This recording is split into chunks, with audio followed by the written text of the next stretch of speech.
जब यूपी के गांव में एक इच्छाधारी नागिन ने दिया जुड़वे बच्चे को जन्म, परंतु गांव वालों ने कर दी ऐसी गलती जिसकी वजह से पूरे गांव वालों को भुगतना पड़ा। दोस्तों ये बात करीबन 20 साल पहले की यूपी के गांव गंगानगर की है। गंगानगर के महादेव मंदिर में इच्छाधारी नाग नागिन रहते हैं जो दिन रात महादेव की सेवा करता। मंदिर के पंडित को भी ये बात बखूबी पता थी, पर वो गाँव में ये राज न खोलता, क्योंकि अगर वो ऐसा करता तो गाँव के सभी लोगों को मंदिर का सच पता चल जाता कि मंदिर में इच्छाधारी नाग नागिन का होने का रहस्य क्या है। एक दिन पंकज नाम का एक आदमी मंदिर के बाहर से गुजर रहा था। पंकज एक नाग को नाग रूप से इंसानी रूप में आते हुए देख लेता है और ये देख वो बहुत डर जाता है और पूरे गांव में ये बात फैला देता है। अब इच्छाधारी नाग नागिन का मंदिर में रुकना सुरक्षित नहीं था। पंडित जी ये बात नाग नागिन को बताते हैं कि गांव वालों को भनक पड़ गई है कि गांव में इच्छाधारी नाग और नागिन है। वो पूरे झुंड और सपेरों के साथ मंदिर आ रहे हैं। नाग नागिन को भागने को बोलता है। नागिन नहीं मानती। गांव में कुछ गुंडे भी रहते हैं जो नागिन का इंसानी रूप देख उस पर मोहित हो जाते हैं। नाग नागिन अब बुरी तरह फंस चुके थे। नाग गांव वालों से बोलता है कि वो उसे और उसकी नागिन को यहाँ शांति से रहने दे और खुद भी शांति से रहे। वो लोग किसी को हानि नहीं पहुँचाएंगे और अगर उन लोगों ने नागिन को कुछ भी करने की कोशिश की तो गाँव वालों के लिए बहुत घातक साबित होगा। गाँव वाले नाग की बात नहीं सुनते और गुंडे नाग पर गोली चला देते हैं। ये देख नागिन रोने लगती है। नागिन पेट से होती है।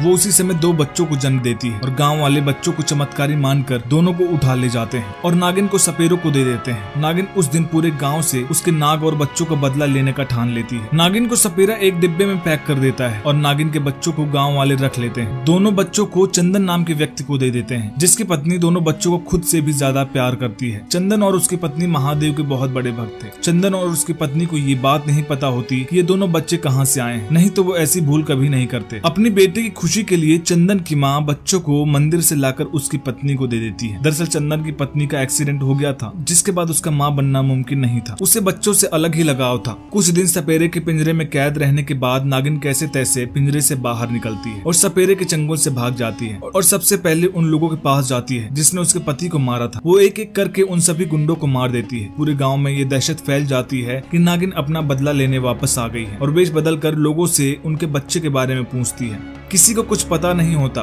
वो अपने बच्चों के पीछे पीछे चंदन के घर जाती है। नागिन दाई का रूप लेकर चंदन की पत्नी से बोलती है कि क्या वो उसके बच्चे की मालिश कर दे। चंदन की पत्नी ने हाँ बोला। बातों बातों में नागिन को पता चलता है कि उसकी पत्नी को ये बात तो पता ही नहीं है कि ये बच्चे एक नागिन के हैं और वो उन्हें खुद से भी ज्यादा प्यार करती है। नागिन और नाग महादेव के मंदिर में इसलिए छुपे थे, पहले वो दोनों नागलोक में रहते थे। वहाँ महादेव की तपस्या करने के बाद उन्हें ये वरदान मिला कि उनके दोनों बच्चे एक इंसान होंगे। वो भी आम इंसान नहीं, बहुत शक्तिशाली, जिनके पास एक इच्छाधारी नाग और नागिन से भी ज्यादा शक्तियाँ होंगी, परंतु वो होंगे एक इंसान ही। ये बात जानकर नागलोक के कुछ नाग उनके पीछे पड़े हुए थे कि जैसे उनका बच्चा हो वो उसे हड़प लें। इसलिए वो पिछले कुछ महीने से मंदिर में छुपे हुए थे। जब तक नागिन का बच्चा सही सलामत नहीं होता वो वहीं रुकने वाले थे और उससे पहले ही गाँव वालों को ये बात पता चल गई और गाँव वालों ने नाग को मार दिया। उसके बाद नागिन फैसला लेती है कि नागिन उसके बच्चों को चंदन और उसकी पत्नी से नहीं छीनेगी, क्योंकि वो यहाँ ज्यादा सुरक्षित है, बल्कि रूप बदलकर हर दिन उसके बच्चों से मिलने आएगी और सही समय आने पर उन्हें ले जाएगी। और नागिन हर उन लोगों से बदला लेकर उन्हें जान से मार देती है जिसने उसके पति और उससे परेशान किया था। दोस्तों वीडियो कैसी लगी कमेंट बॉक्स में जरूर बताना। वीडियो पसंद आई तो लाइक करना, शेयर करना और चैनल को सब्सक्राइब करना मत भूलना। हर हर महादेव।